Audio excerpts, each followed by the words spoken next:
Hey guys, welcome back to another MatchBattlers video, and today I'm going to be doing a deck profile. I think that's what they're called. But anyway, so before we start, I just want to say the spells obviously aren't official. I still haven't finished making them. And second, if you don't know how to play the game, it's no big deal. You'll probably still understand what I'm talking about if you still want to watch this video. So if you don't know how to play, you still want to watch, don't worry, I think you'll be able to understand it. But I do actually have a Discord. I created one. Someone by the name of Aura Games showed me how to do links because I'm not actually the best with technology, believe it or not. But yeah, so it should be in the description. So I'm just gonna get started into this, and I'm gonna start off. Probably with this one right here. But basically in Match Battlers, the decks are actually quite different. There's 3 types of decks in the game. There's cheap decks, there's balanced decks, and then there's heavy decks. And cheap decks, they're cheap. So before I explain anything else, what you probably need to know is that the rarity is actually really important in my game because it tells you the strength, like the stats, and how much the card is worth cost-wise. Or actually, no, points-wise, my bad. So commons are worth 1 point, and 3 and 5. And then rares are worth 2 points, and 6 and 4. And then legendaries are worth 3 points, 5 and 7. Then it just keeps on going up, and then it stops at 5 points. So that's basically what you need to know. So heavy decks have really strong cards, but they're worth a lot of points. And then cheap decks have weaker cards, but they're not worth as much points. And you have 15 health, so if you get down to 0, you die, you lose. Or whoever has the most amount of points in the end of the game wins, and the game ends when someone loses all 3 of their battlers. So cheap decks are like the kings at whoever has the most points wins. Because the attacking, if you don't know how to play, it's mainly dice roll. I'm not going to get into it. But if you do know how to play, then you understand what's going on. So I actually do have a how to play video. But basically, cheap decks are usually like 6 points or under. So 1, 2, that's 3. And then legendaries are also 3. So this deck is only 6 points. And then, so cheap decks, are really good at whoever has the most points in the end wins. But there's also spells in the game, and each deck has 2 spells.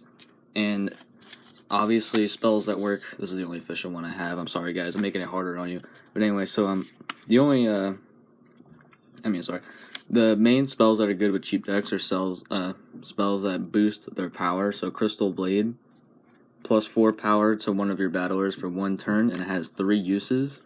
So Crystal Blade is really good, and it's actually probably going to be in most cheap decks. And then Armory, it basically just adds 3 power to all your battlers for 1 turn, but it has 2 uses, which means you can use it 2 times. So Armory is good if all your battlers have decent numbers and you just want to power them all up. And then Crystal Blade is good just to power up a single battler's thing by a lot. I don't know if I'm going to change Armory to 2, but so far it's plus 3 right now. But anyway, so this deck is kind of just like a classic cheap deck. There's many different decks in the game that you can make. It's just that these ones are just kind of like standard. So I'm gonna show you another one, but like you can make any deck in the game that you want. These are just a couple I'm showing you. So when the game is sold, you guys kind of have an idea of what deck you're gonna use. So Toxin Brute, the legendary, the strongest in the deck, is kind of just to keep it stable, and then Dagger Knight is just there to keep it a little bit more stable but keep the points low. And then Hatch Ninja is just a common, so just keep the points extremely low with him. And that's pretty much it for this deck, because there's not really much to it. You basically just play it, and then you just use these spells to boost them. And that's basically it. What you're going to try to do with this deck is win by whoever has the most points in the end. So that's mainly like all cheap decks. But I think that's that one. So now we're going to go on to this one right here, which is an even cheaper deck because it's only 5 points. So it has a rare, and then it has 2 rares, which is 4, and then the common, which is 5. So it's only 5 points. If you guys want to see the cards, here you go.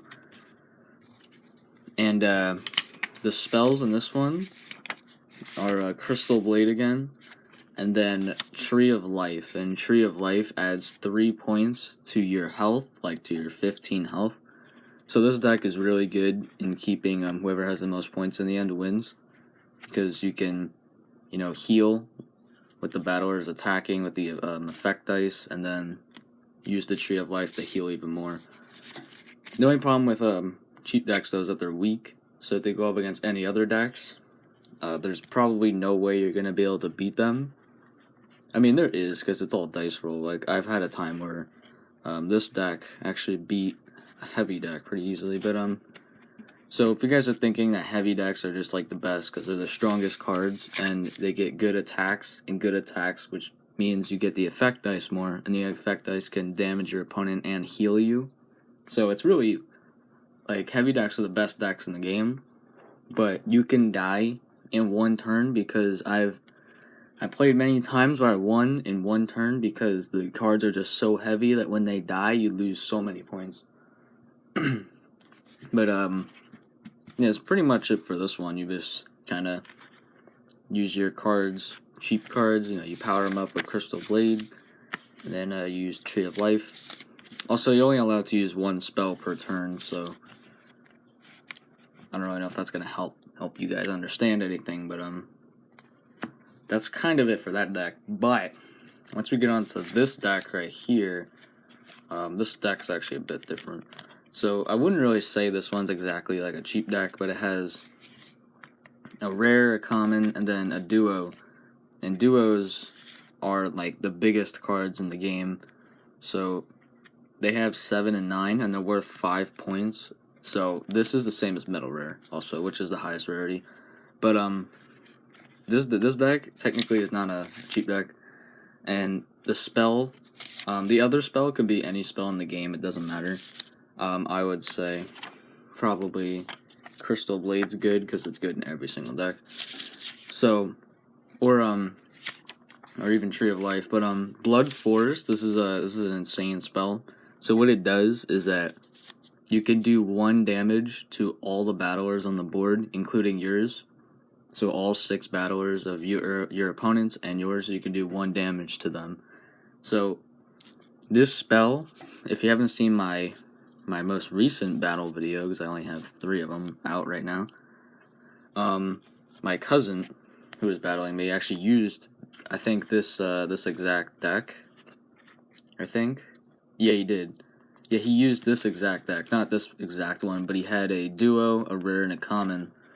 And he had Blood Forest, and he also had a spell called Mega Up, which adds a bunch of power to one battler for 1 turn. So when he used this card, it won against me, and I actually had I think I had a heavy deck or something. But Blood Forest is really good because it does 1 damage to everything, obviously, but you need weak cards, because just in case when you're playing, if your weak cards are, like, let's say you're losing the battle and you have most of your people at low health. This is 1 health, and then he's at 2 health. So he's at 2 health. These two are both at 1 health. If you use the Blood Forest and win, you're killing these 2 guys, but you're only losing 3 points. Well, if your opponent had like a duo that was at 1 and you use this, then they're gonna take 5 points just from that. And if you get any good attacks that turn, you can like hit them with the effect dice and everything. So there's a lot you could do. This game is really simple, and there's not a whole bunch of strategy because it's mainly just like dice roll. But there actually is a lot of strategy. Definitely not as much as like other ones, but there still is strategy. And then if you have Tree of Life, you can heal yourself, and then like next turn use this, and then do all the damage and everything.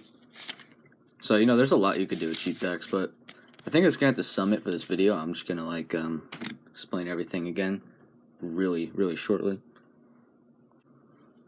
Okay, so basically cheap decks are just really good in winning by whoever has most points in the end. So Tree of Life works really good, but any spells also boost their power. Like Crystal Blade also works really good. And cheap decks usually have really weak cards. And yeah, once you see any other deck profiles, you'll understand it a little bit more. But So if you're thinking about getting any cards when they are for sale, you're going to make a deck. Really, any deck in the game is good because it's all just dice roll. Well, not just dice roll, but a lot of it is dice roll. So any deck in the game is good. But I would say that cheap decks, in my opinion, by the creator, I think cheap decks are actually the best decks in the game because it's mainly dice roll. So like this common Hench Ninja right here can beat every single card here on its own if it got really, really lucky. And there's actually been times where one card beat the whole entire deck. Because, I mean, it's possible. It's crazy, but it's possible. And these aren't the only spells in the game, by the way. There is a lot more spells that need to work on. But here's that mega up one I was talking about. But yeah, so that's gonna have to do it for this video. But if you guys don't want to make cheap decks, that's fine. I'm gonna have more for balanced decks and everything. Or if you want to make your own deck, that's completely fine. That's what I do. But that's gonna have to do it. So